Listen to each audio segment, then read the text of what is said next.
سجاف من یه دیگه کاغذ اینجا اضافه کنم که بهتون سجاف سر خود رو آموزش بدم.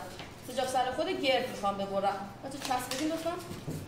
برای سجاف سر خود گرد، یقه گرد، این ساسون که بسته شد، درسته؟ اینو چسب میزنم.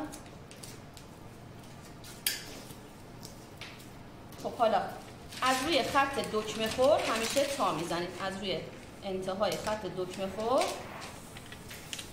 تا میزنید و هلال گردنتون رو منتقل میکنید به سمت سجاف.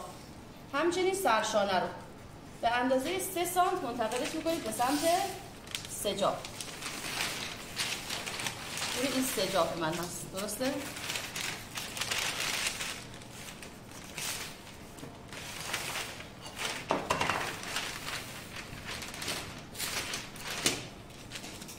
این سجاف.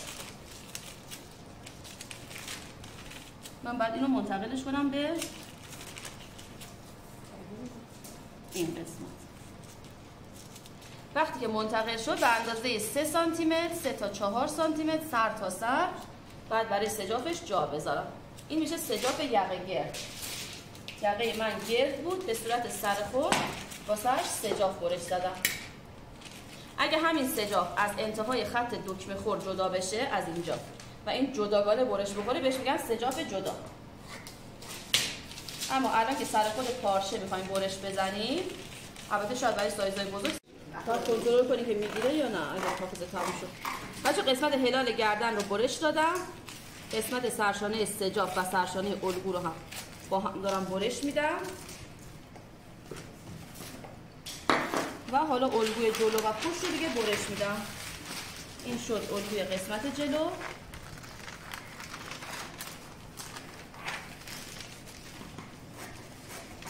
خب ببینید پنس سرشانه وقتی میگم پنس سرشانه منتقل شد به اینجا دیگه، پنس بسته شد و منتقل شد به سر شانه.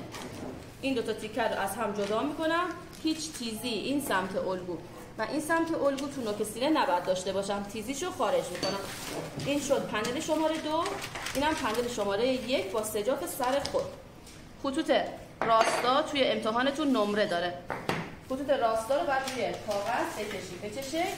به این شکل که شما بونیا رو قرار میدید روی یکی از خطوط افقیتون. این خط افقی کمر هستش، به شکلی که گونیا عمود باشه به این خط افقی. ادامهش هم به سمت پایین میکشید. این شد خط راستا توی این تیکه. دوباره خط کمر رو من دارم اینجا، گونیا رو طوری میذارم که به خط کمر از سمت بالا و سمت پایین عمود باشه. این هم شد خط راستای الگو توی این پنل. تو قسمت پشت هم بچه‌ها ما باید یه برش سر شانه طراحی کنیم. به این شکل شد. ببینید این الگوی پشته. این حلقه آستین توی پشت هست. این پنس متریک توی سرشانه پشت هستش. این ادامه سرشانه، هلال حلقه گردن، خط سیبی پشت. و این هم ساسونی هست که توی این قسمت دارم. پر رنگش کنم. ببین این سمت پایین ساسون هست، این هم سمت بالای ساسون. شما از خط انتهای پنستون یا از وسط پنس سر شانه بیاین وصل کنید به این قسمت بالای اینجا. حالا همین نقطه رو بیا اینجا ببرش و دو طرفش رو انتقال بده پنستو روی برش. من میخوام برش سرشانه توی پشت ایجاد کنم. پنسمو انتقال دادم توی برش.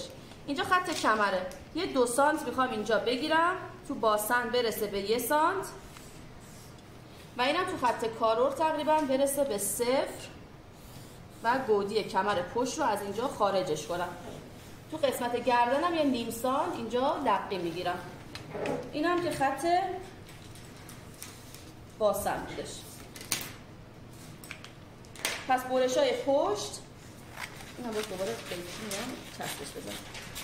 تو قسمت پشت بچه ها ببینید این پنل شماره 2 پشت